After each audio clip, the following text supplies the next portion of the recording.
ৰূপক লৈ কেতিয়াও গৰ্ব নকৰিব, কাৰণ সেই ৰূপ আপুনি তৈয়াৰ কৰা নহয়।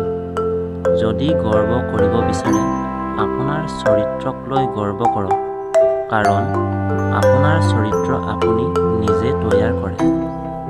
যি স্থানত আপোনাৰ গুৰুত্ব নাই, সেই স্থানলৈ যোৱা বন্ধ কৰি দিয়ক। লাগিলে কাৰোবাৰ ঘৰেই হওক বা কাৰোবাৰ মনেই হওক। ৰূপৰ অহংকাৰ, টকাৰ অহংকাৰ। ইমান অহংকাৰ কিহৰ? অহংকাৰে সৃষ্টিৰ নহয়, সৃষ্টিকৰ্তাৰ আজ্ঞাহে পালন কৰে। পনীৰ, দৈ, ঘিউ, মাখন এই সকলোবোৰ গাখীৰৰ পৰাই তৈয়াৰ কৰা হয়। তথাপিও সকলোবোৰৰ মূল্য সুকীয়া। ঠিক তেনেদৰে জন্মৰ পৰাই কোনো শ্ৰেষ্ঠ নহয়, কৰ্মইহে মানুহৰ মূল্য নিৰ্ধাৰণ কৰে। পুত্ৰক চিনি পোৱা যায় বিবাহৰ পিছত, কন্যাক চিনি পোৱা যায় যৌৱনকালত, স্বামীক চিনি পোৱা যায় স্ত্ৰীৰ অসুস্থতাৰ সময়ত, আৰু স্ত্ৰীক চিনি পোৱা যায় স্বামী দৰিদ্ৰতাৰ সময়ত। বন্ধুৰ পৰিচয় বিপদত, ককাই ভাইৰ চিন বিবাদত, আৰু সন্তান চিনি পোৱা যায় বাৰ্ধক্য জীৱনত। এই পৃথিৱীত লাখ লাখ প্ৰাণীয়ে বাস কৰে, কিন্তু মানুহেই একমাত্ৰ যি উপাৰ্জন কৰে।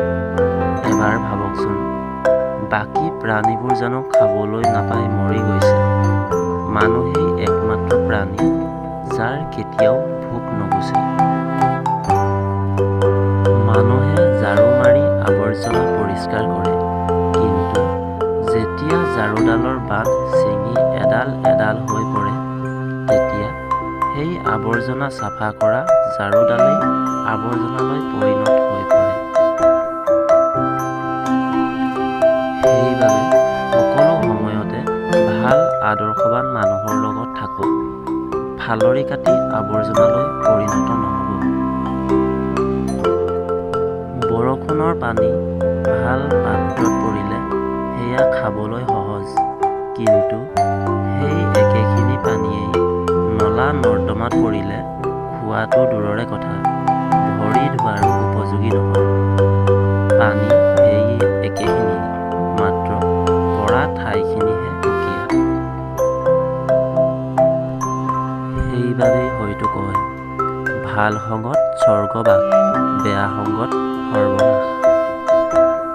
জীৱনত সুখী হ'বলৈ হ'লে কিছু কথা মানি চলক, যেনে যিমান পাৰে সিমান টকা ইনকম কৰিবলৈ শিকক, অতিৰিক্ত মায়া ত্যাগ কৰক, বহু বেছি আশা কৰা বন্ধ কৰক, নিজকে ভাল পাবলৈ শিকক, চিন্তা কৰা ত্যাগ কৰি হাঁহিবলৈ শিকক, নিজক সময় দিয়ক, যি আছে তাকে লৈ সুখী হ'বলৈ শিকক। সিংহই দিনটোত 18 ঘণ্টা শুৱে, আৰু গাধই দিনটোৰ 18 ঘণ্টাই কষ্ট কৰে। পৰিশ্ৰম যদি সৌভাগ্যৰ চাবিকাঠি হ'লহেঁতেন, তেতিয়া বনৰ ৰজা সিংহ নহয় গাধহে হ'লহেঁতেন।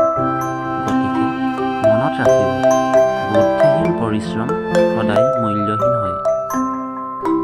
টকাৰ গৰম, ক্ষমতাৰ অপব্যৱহাৰ, সম্পত্তিৰ গৌৰৱ, এইবোৰ কৰি কি পাব? এদিন সকলোবোৰ মাটিতে মিলিব। কোনোবাই যদি আপোনাক গালি গালজ কৰে, তেতিয়া মনে মনে থাকক, কাৰণ তেওঁ নিজৰ বংশৰ পৰিচয় দিছে, তেওঁক বাধা নিদিব। কোনোবাই যদি আপোনাক হিংসা কৰে, কৰিবলৈ দিয়ক। মনত ৰাখিব, হিংসা তেওঁহে কৰে যাৰ যোগ্যতাই নাথাকে। ধীৰ স্থিৰে কথা কওক, শান্তি পাব। অহংকাৰ ত্যাগ কৰক, সন্মান পাব। ভক্তি কৰক, মুক্তি পাব। বিচাৰ কৰক, জ্ঞান পাব। সেৱা কৰক, শান্তি পাব। সন্তুষ্ট হ'বলৈ শিকক, সুখী হ'ব। মানুহৰ নিজৰ বুলিবলৈ আছে কি? জন্ম আনৰ জৰিয়তে লাভ কৰিছোঁ, আমাৰ নামটো আনেই দিছে, শিক্ষাও আনৰ পৰাই লাভ কৰিছোঁ। উপাৰ্জনৰ নামত যি পাইছোঁ সেয়াও আনৰ টকা। অন্তিম যাত্ৰাটো আনৰ কান্ধতেই যাব লাগিব। তাৰ পিছতো ইমান অহংকাৰ কিয়? আজিৰ ভিডিঅ'টোত ইমানেই। কৃষ্ণ। ভিডিঅ'টো যদি ভাল লাগিল তেতিয়া লাইক, কমেণ্ট আৰু শ্বেয়াৰ কৰিবলৈ নাপাহৰিব।